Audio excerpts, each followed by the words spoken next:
C'est avec un grand plaisir de vous retrouver au compte de ce journal et merci de choisir la télévision Annoussou pour vous informer. Bienvenue dans votre édition. L'Institut national de la jeunesse et des sports a organisé ce 24 mars 2023 au Bibliothèque nationale une cérémonie de lancement officiel d'un atelier de formation sur l'écriture scientifique à l'intention des enseignants.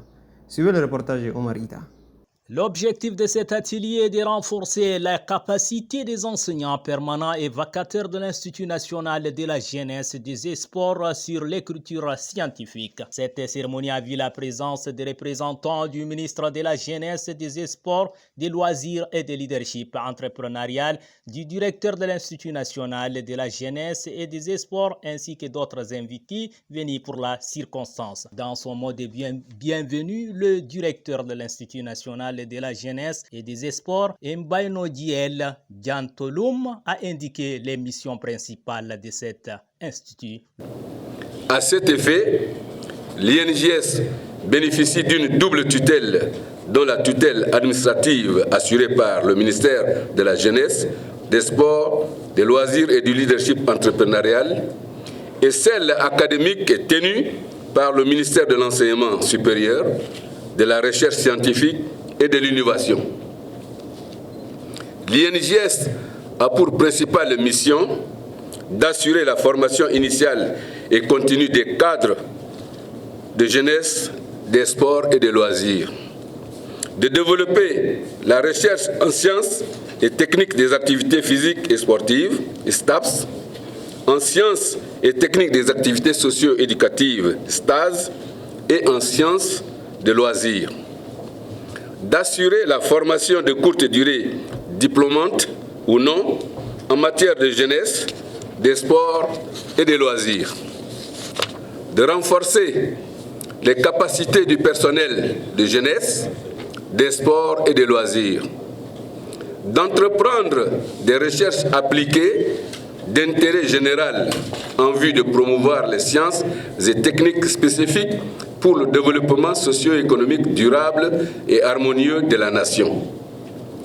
d'assurer la diffusion des résultats de la recherche et de l'information scientifique, de promouvoir la liaison entre la formation et le milieu socio-professionnel, de contribuer au développement des activités de jeunesse, des sports et des loisirs, de promouvoir une culture de citoyenneté et de service à la communauté.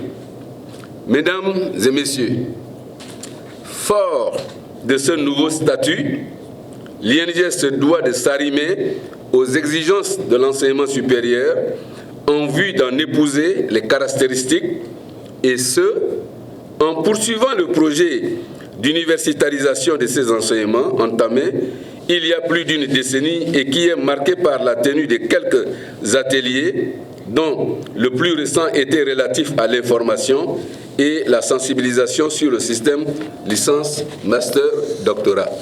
Il faut noter que cet atelier durera 2 jours.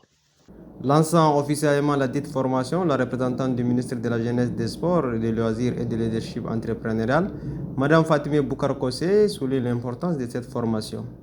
La question des renforcements des capacités des ressources humaines s'impose et le présent atelier sera une occasion de partage d'expériences et de réflexions sur l'écriture scientifique afin de relever les défis de l'enseignement supérieur dont l'INJS doit s'adapter en cherchant des méthodes de gouvernance et de gestion rationnelle. Dans cette optique, les plus hautes autorités du pays, en l'occurrence le président de transition, président de la République, chef de l'État, Mohamed Idriss Déby Itno, ne ménageront aucun effort pour accompagner l'INJS tout le long de son processus de rénovation et de modernisation pour rendre effectif le projet de réforme tant souhaité. Avant de terminer mes propos, je vous rassure, les formateurs, les administrateurs et les enseignants, que notre département sera attentif quant aux éventuelles activités qui seront prévues dans le cadre de la rénovation de l'INJS. Sur ce, Je souhaite plein de succès aux travaux. Je déclare ouvert l'atelier sur l'écriture scientifique au profit des enseignants permanents et vacataires de l'Institut national de la jeunesse et des sports.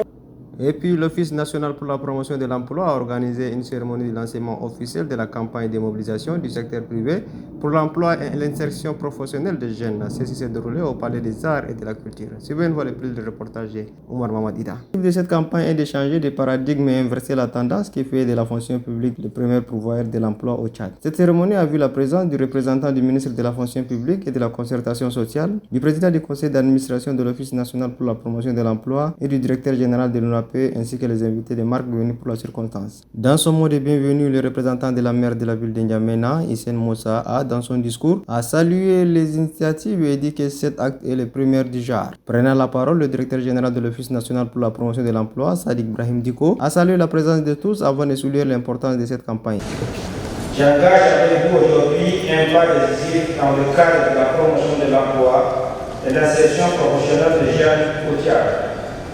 Je suis fier de l'occasion qui m'est offerte pour mener à bien cette activité qui marquera une tournure sur la conception et la perception de l'emploi au Tchad.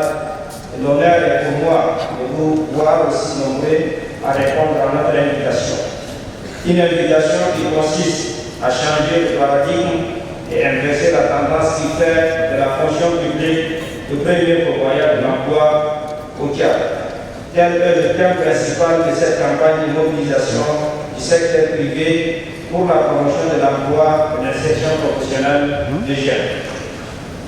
Je tiens à merveiller de son Excellence le général Mohamed Idriss Déby Itno, président de transition, président de la République, chef de l'État, accorde une priorité absolue l'insertion des jeunes dans la vie active et fait de cela son combat quotidien. Avant de décliner les objectifs de cette campagne, permettez-moi de lever l'équivoque sur la compréhension de la mission et le rôle de l'ONAP.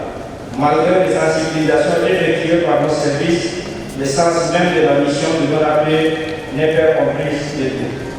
Notons qu'une signature de mémorandum a eu lieu à cette cérémonie et une visite guidée aux différentes expositions à mi-terme à la. Et sur ce, c'est referme cette édition. Merci de l'avoir suivi. À demain, Inch'Allah.